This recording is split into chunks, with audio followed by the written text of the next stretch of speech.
Hello மக்களே, welcome to Sarah world. நான் போன வீடியோவில் உங்ககிட்ட ஒரு கொஷின் கேட்டிருந்தேன். நோய்க்கு மருந்து இலக்கியம் என கூறியவர் யாருன்னு. ஆன்சர் மீனாட்சி சுந்தரனார்.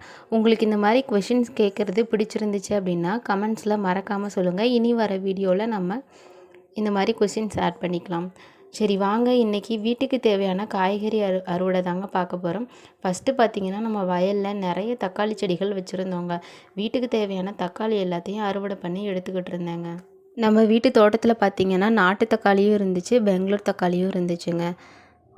தக்காளியோட யூசஸ் ஓல்டு வீடியோவில் போட்டிருக்கேன், பார்க்காதவங்க பார்த்துக்கோங்க. அப்புறம் வீட்டுக்கு தேவையான கருவேப்பிலை கொஞ்சம் ஃப்ரெஷ்ஷாக ஒடிச்சு எடுத்துக்கிட்டேங்க.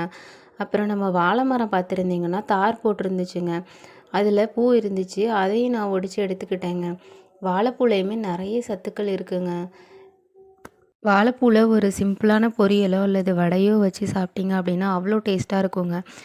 வாழைப்பூவை சின்ன சின்னதாக கட் பண்ணி உப்பு தண்ணியில் அலசி எடுத்துட்டு ஒரு கடாய் வச்சு எண்ணெய் ஊற்றி கடுகு போட்டு வெங்காயம் கொஞ்சம் போட்டு இந்த வாழைப்பூவை போட்டு நல்லா வதக்கிட்டு லாஸ்ட்டாக தேங்காய் போட்டு இறக்குனீங்கன்னா ஒரு அருமையான பொரியல் ரெடிங்க.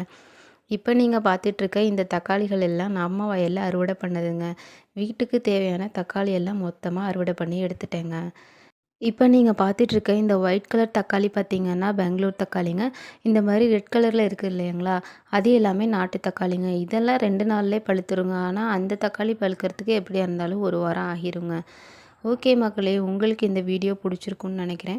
ஸோ மறக்காமல் நம்ம சேனலை சப்ஸ்கிரைப் பண்ணிவிடுங்க. லைக் பண்ணுங்கள், ஷேர் பண்ணுங்கள், கமெண்ட் பண்ண மறந்துடாதீங்க.